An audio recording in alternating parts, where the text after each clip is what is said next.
Dear student, इस video में CRT का सॉल्यूशन कर रहा हूँ और इसमें चैप्टर 9 का हाइट एंड डिस्टेंस वाले चैप्टर का क्वेश्चन नंबर 2 डिस्कस करने जा रहा हूँ।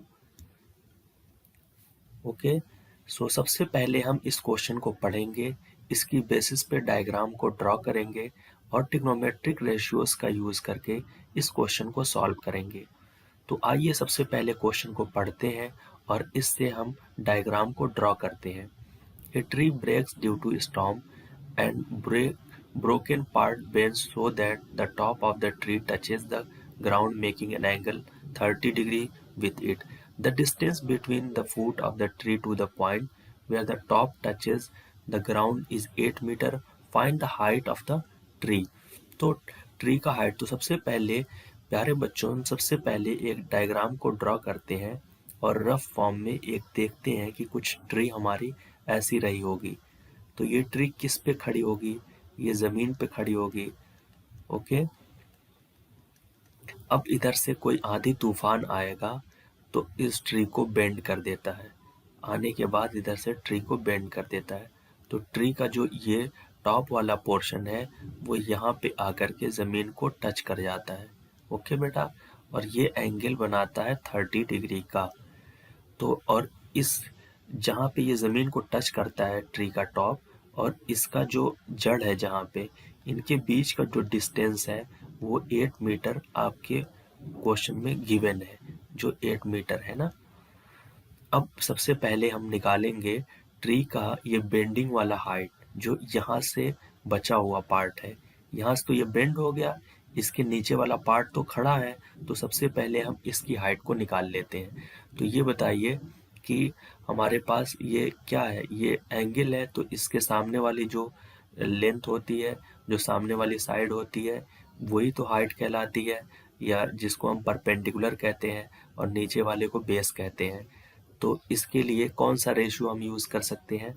तो इसके लिए हमारे ट्रिग्नोमेट्री में एक रेशियो है tan थीटा का, क्योंकि हम जानते हैं कि tan theta is equal to होता है परपेंडिकुलर अपॉन बेस, या हिंदी में हम ये कह सकते हैं बेटा कि ये इसकी वैल्यू है लंब बटे आधार।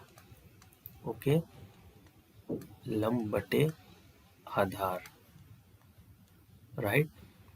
उसके बाद अब हम इसमें हमें पता है एंगल की वैल्यू गिवन है 30 डिग्री, तो हम पुट कर देंगे एंगल के जगह पे tan 30 degree is equal to, अच्छा बेटा आपको परपेंडिकुलर की हाइट h है और आधार आपका गिवन है 8 मीटर, पुट कर दीजिए। अब tan 30 की वैल्यू आपको पता है कि 1/√2 होता है, √3 होता है। ओके बेटा, तो h अपॉन 8 मीटर। अब क्रॉस मल्टीप्लाई कर दीजिए, तो क्रॉस मल्टीप्लाई करने से आपको h की वैल्यू क्या मिल जाएगी, h√3 is equal to 8 metre. अब इसको हम सॉल्व करेंगे तो h is equal to 8/√3 metre. ये आपका एक आंसर निकला, आंसर का वन पार्ट निकला कि जो पार्ट खड़ा है पेड़ का, वो पार्ट उसकी लेंथ, उसकी हाइट जो है वो निकल गई। अब ये जो बेंडिंग वाली हाइट थी, इसको अभी हमें निकालना है, और ये बेंडिंग वाली हाइट इस पोजीशन में है तो है नहीं, वही हमारा यहाँ पे आपका हाइपोटेन्यूज बन गया, यानी कर्ण बन गया। तो इसके लिए हम दूसरा जो ट्रिग्नोमेट्रिक रेशियो है उसका यूज करेंगे इसको सॉल्व करने के। ओके बेटा, तो अब हमारा जो रेशियो होगा वो जो यूज करेंगे हम, वो हमें पता है कि लंब बटे कर्ण यानी परपेंडिकुलर अपॉन हाइपोटेन्यूज जो होता है वो साइन के थीटा से मिलता है हमें, तो साइन थीटा का यूज करेंगे।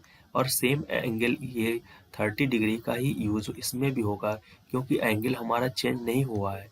तो sine 30 degree is equal to h upon hypotenuse, means आपके जो हाइपोटेन्यूज है ये हमें कैलकुलेट करना है। तो हाइपोटेन्यूज का हम वैल्यू लिख देते हैं कुछ x। ओके बेटा, x मान लेते हैं, और h की वैल्यू हम यहाँ से कैलकुलेट कर चुके हैं, तो उसकी जगह पे पुट कर देंगे h की जगह पे। तो साइन 30 की वैल्यू होती है 1/2 is equal to h/x।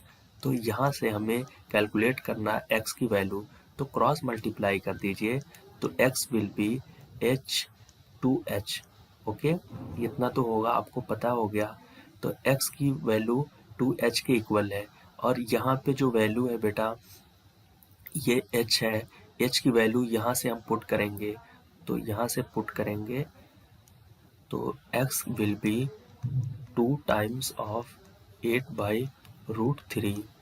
Okay बेटा, तो x is equal to 2 times 8 को मल्टीप्लाई करेंगे तो 16/√3 होगा, और इस √3 की वैल्यू से डिवाइड करेंगे, यानी 16 को डिवाइड करेंगे 1.732 से, तो x की वैल्यू आपको मिल जाएगी, कितनी मिल जाएगी बेटा?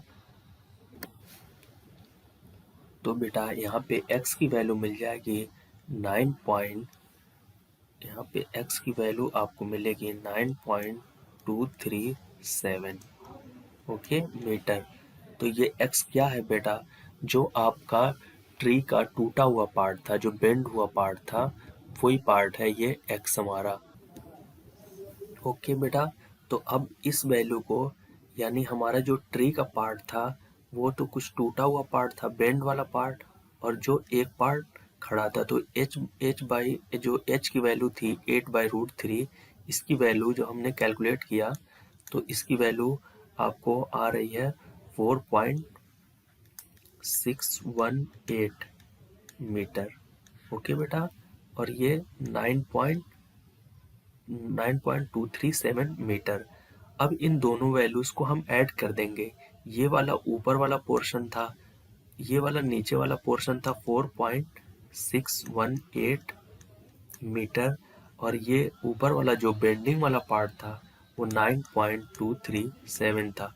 तो ये टोटल हाइट हमें कैलकुलेट करनी थी, तो इन दोनों वैल्यूज को हम क्या करेंगे, ऐड कर देंगे। तो 9.237 प्लस 4.618 मीटर को ऐड करेंगे तो आपकी जो वैल्यू आएगी 13.856 मीटर आ जाएगी, और यही आपका फाइनल आंसर होगा।